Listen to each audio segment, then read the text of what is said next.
ادب و صحافت میں خوش آمدید۔ ایک دفعہ کا ذکر ہے، ایک نوجوان اداس بیٹھا تھا۔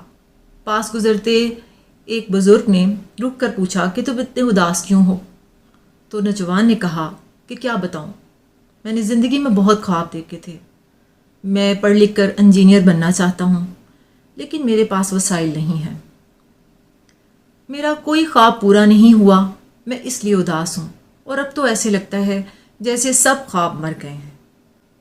بزرگ نے نوجوان کے کندھے پر ہاتھ رکھا، اس کی آنکھوں میں دیکھ کر کہا، خواب تو کبھی نہیں مرتے، وہ تو ہمیشہ زندہ رہتے ہیں۔ جیسے ہماری روح زندہ ہے، ہمارے خواب بھی زندہ رہتے ہیں۔ نوجوان نے کہا، یہ تو بڑی عجیب بات ہے۔ بزرگ نے کہا، بالکل، بات یہ ہے کہ ہم اپنے خواب خود ترک کر دیتے ہیں، ہمت ہار کر۔ زندگی میں مشکلات تو آتی ہیں، لیکن ان مشکلات سے ہار نہیں ماننی چاہیے، اپنے خوابوں کو کبھی نہیں چھوڑنا چاہیے۔ نوجوان نے اس بزرگ کی بات سے حوصلہ پکڑا اور کہا کہ آپ بالکل ٹھیک کہہ رہے ہیں، میں اپنے خوابوں کو کبھی نہیں چھوڑوں گا اور ان کے لیے محنت کروں گا، انہیں پورا کر کے رہوں گا۔ آگے چل کر اس نے خوب محنت کی، پڑھائی شروع کی، ساتھ ساتھ کام بھی کیا، اور اس کو ایک اسکالرشپ کے بارے میں پتہ چلا جو غریب اور ہونہار طالب علموں کے لیے تھا۔ اس نے درخواست دی جو منظور ہو گئی، اور اس طرح اس کو ایک بڑی کامیابی مل گئی۔ اسکالرشپ کی بدولت اس نے اپنی تعلیم جاری رکھی اور اپنے خواب کو حقیقت بنا لیا۔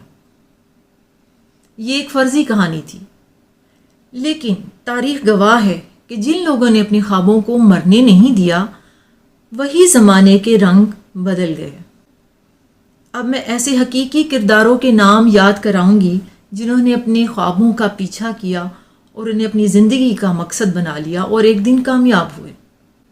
جیسے ایڈیسن نے ہزاروں ناکامیوں کے باوجود بجلی کا بلب ایجاد کر کے اندھیروں کو روشنی میں بدلنے کا خواب حقیقت بنا لیا۔ نیوٹن کے خواب ایک سیب گرنے پر جاگے۔ رائٹ برادران اگر پرندوں کی طرح اڑنے کا خواب نہ دیکھتے تو ہوائی جہاز کیسے تیار ہوتا؟ غالب کے خواب لفظوں میں ڈھل کر امر ہو گئے۔ اقبال نے بھی خواب دیکھے، ایسے خواب جو حقیقت کی زمین پر اگتے ہیں اور پورے قد سے بلند ہوتے ہیں۔ انہوں نے امت مسلمہ کے عروج کا خواب دیکھا اور اپنی شاعری سے ایک سوئی ہوئی قوم کو جگا دیا۔ جناح کے خواب نے ایک قوم کو جنم دیا۔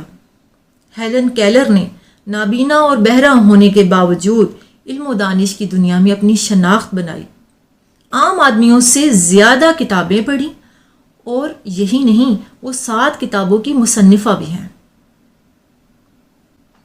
عبدالستار ایدھی نے خدمت خلق کا خواب دیکھا اور بے سہاروں کا سہارا بن گئے۔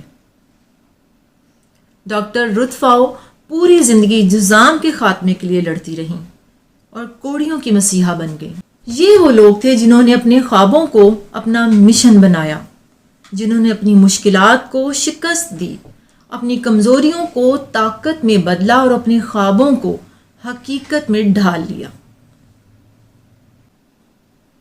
خواب ہمارے اندر ایک شمع کی مانند روشن رہتے ہیں جو وقت، حالات اور مایوسیوں کے اندھیروں میں بھی بجھتی نہیں۔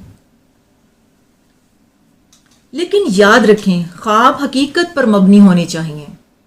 ہم بچپن میں ایک کہانی سنتے آئے ہیں، سنڈریلا کی کہانی، جو ہمیں خواب دیکھنے کی ترغیب دیتی ہے، لیکن شاید اب کہانیاں دوبارہ لکھنے کی ضرورت ہے، کیونکہ حقیقت یہ ہے کہ سنڈریلا کی کہانی کی طرح زندگی میں کوئی شہزادہ یا کوئی پری نہیں آتی۔ اسی تناظر میں آپ انور سجاد کا ایک افسانہ سنڈریلا پڑھیں، جہاں خوابوں اور حقیقت کے درمیان ایک تلخ تضاد کو پیش کیا گیا ہے۔ یہ افسانہ سکھاتا ہے کہ خوابوں کی تعبیر کے لیے محض خواب دیکھنا کافی نہیں۔ زندگی میں جادو نہیں ہوتا، صرف محنت اور جدوجہد ہی اصل جادو ہے۔ ہمارے خواب اگر کوئی پورے کر سکتا ہے تو وہ ہم خود ہیں۔ ہماری مسلسل محنت ہے۔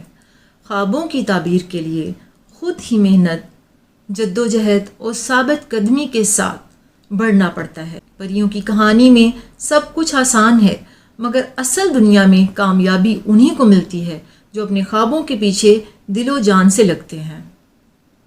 یاد رکھیں، خواب صرف دیکھنے کے لیے نہیں ہوتے، ان کے پیچھے دوڑنے، گرنے، سنبھلنے اور پھر اٹھنے کے لیے ہوتے ہیں۔ ہر ناکامی ایک سبق ہے، اور ہر سبق آپ کے خوابوں کی تعبیر کی طرف ایک قدم آپ کو قریب لے جاتا ہے۔ دنیا میں جو بھی کامیاب ہوا اس نے خواب دیکھے اور ان کے لیے کام کیا، مشکلات کو برداشت کیا اور آخر کار اپنی منزل کو پایا۔ اگر ہم واقعی اپنے خوابوں کو حقیقت میں بدلنا چاہتے ہیں تو ہمیں بھی ثابت قدم رہنا ہوگا۔ اگر آپ کے خواب بڑے ہیں تو راستے بھی کٹھن ہوں گے، مشکلات بھی بڑی ہوں گی، مگر جو دل سے مان لے کہ میرا خواب مر نہیں سکتا اور ضرور پورا ہوگا، وہ کبھی نہیں ہارتا۔ تو اٹھو، سنبھلو اور اپنے خوابوں کو آواز دو، کہو کہ تم میرا خواب ہو اور خواب مرتے نہیں۔